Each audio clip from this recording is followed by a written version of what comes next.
আমরা তো এমনও কথা বলতে শুনছি যে গণভোটে বিরোধিতা করার অর্থ হচ্ছে গুম খুনের আয়নাঘরকে সমর্থন করা। আপনাদের দলের সংসদ সদস্য এরকম মন্তব্য করেছেন। এরকম মন্তব্যের আসলে ভিত্তি কি? জি, আপনাকে ধন্যবাদ। কথায় কথা আসে তো, মানে সব কথাকেই যদি আপনি আইনি ভিত্তি চান, সব কথাকেই যদি একটা কাউন্টার পার্ট হিসেবে দেখেন, তাহলে তো কথা বলাই মুশকিল। সেই জায়গা থেকে আমি যেটা বলতে চাই, গণভোট দিয়েছে কে?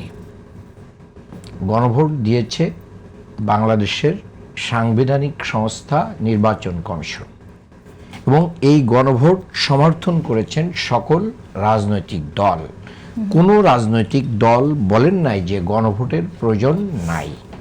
কোনো রাজনৈতিক দল বলেন নাই যে গণভোট যদি হয় তাহলে আমরা সেই গণভোটে অংশগ্রহণ করব না। এখানে আমাদের নোট অফ ডিসেন্ট আছে, এখানে আমরা এটা সমর্থন করি না, গণভোটকে সমর্থন করি না। বরঞ্চ নির্বাচনের দিনে একই দিনে যাতে গণভোট হয় সেই ব্যাপারে বিএনপি কিন্তু সাজেশন দিয়েছে, সেই সাজেশনেই কিন্তু একই দিনে হয়েছে, অন্যরা কিন্তু আগে চেয়েছিল।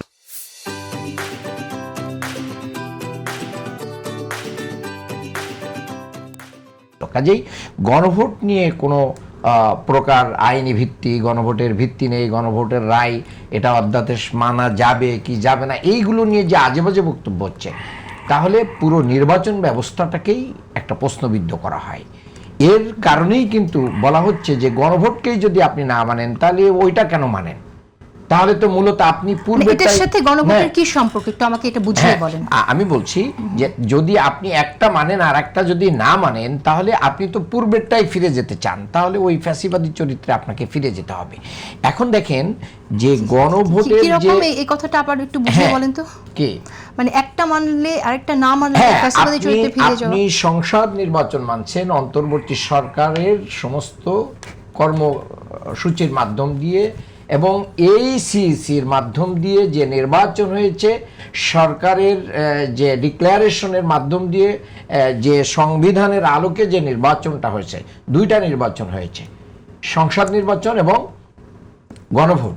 তাহলে আপনি গণভোটটাকে মানতে চাচ্ছেন না আর সংসদ নির্বাচনটাকে মানতে চাচ্ছেন, কিসের ভিত্তিতে? দুইটা একসাথে হয়, দুইটা একসাথে ঠিক থাকবে, না হলে বাতিল হলে দুইটা একসাথে বাতিল হবে, একই ইয়েটা করছে। এবং আজকে সংসদে কিন্তু এটা আলোচনা হয়েছে যে এই যে সংস্কার পরিষদের যে শপথ, এই শপথনামাটা তো কোনো দল বা গোষ্ঠী বাড়ি থেকে তৈরি করে নিয়ে আসে নাই, এটা তো মানে সিসি সরবরাহ করেছে এবং সেখানেই তারা দিয়েছে। যদিও সেটা নিয়ে অনেকের কাউন্টার প্রশ্ন আছে। সকল আলোচনার একটা জায়গায় এসে আমরা ডিবেট করলে অনেক জায়গায় আমরা ডিবেট করতে পারবো, কিন্তু বিএনপি কিন্তু কখনোই বলে নাই যে তারা জুলাই সনদ মানে না। না, এটা এখনো তো বলে নাই। তাহলে এখন আমাদের সামনে প্রশ্নটা হচ্ছে যে জুলাই সনদ বাস্তবায়নের প্রক্রিয়াটা কি হবে? মূলত ডিবেটটা হচ্ছে ওইখানে।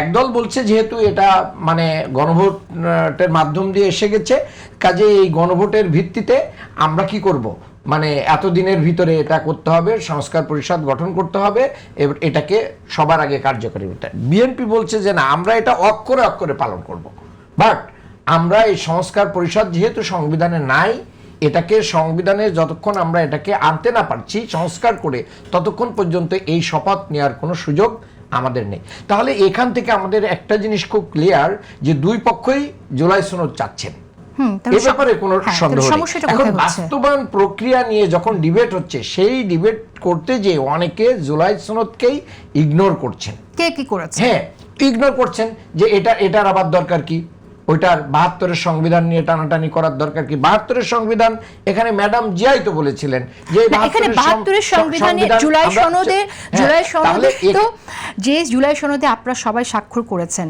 সেই জুলাই সনদ তো সামনে আছে, সেটা নিয়ে আপনারা কাজ করবেন। এখানে আবার 72-এর সংবিধানের আলাপটা কেন আসছে? এখন আজকে যেটা মানে হয়েছে, সেখানে তো একটা কমিটি গঠন হয়েছে সংসদে। কমিটি গঠনের মাধ্যম দিয়ে সকল দলের অংশগ্রহণের মাধ্যম দিয়ে একটা রিপোর্ট তৈরি হবে। সেটার ভিত্তিতে আমি মনে করি না যে এটা নিয়ে বেশি দিন খুব ডিবেট চলবে। সব দলই এটা চায়, হয়তোবা মানে জাতীয় সংসদ নির্বাচনে যে কোনোভাবেই হোক, মানে বিএনপি একটা বড় মেজরিটি পেয়ে গেছে, সংসদে যা ইচ্ছা তাই মানে বিল পাশ তাহলে করার আচ্ছা, অ্যাবিলিটি তৈরি হয়েছে, এই জায়গা থেকে তাদের যতটুকু সুবিধা আছে সেইগুলো তারা এখানে মানে খুব স্মুথলি পাশ করবে, আর বাকি যেখানে সমস্যা আছে, ব্যত্যয় আচ্ছা, আছে, সংবিধানের দোহাই দিয়ে সেগুলোকে ইগনোর করার যে সম্ভাবনা দেখা যাচ্ছে সেটা হতে পারে, কিন্তু সেটা ফাইনালি আমাদের বলার সুযোগ নেই যতক্ষণ পর্যন্ত এটা ফাইনালি পাস না হচ্ছে।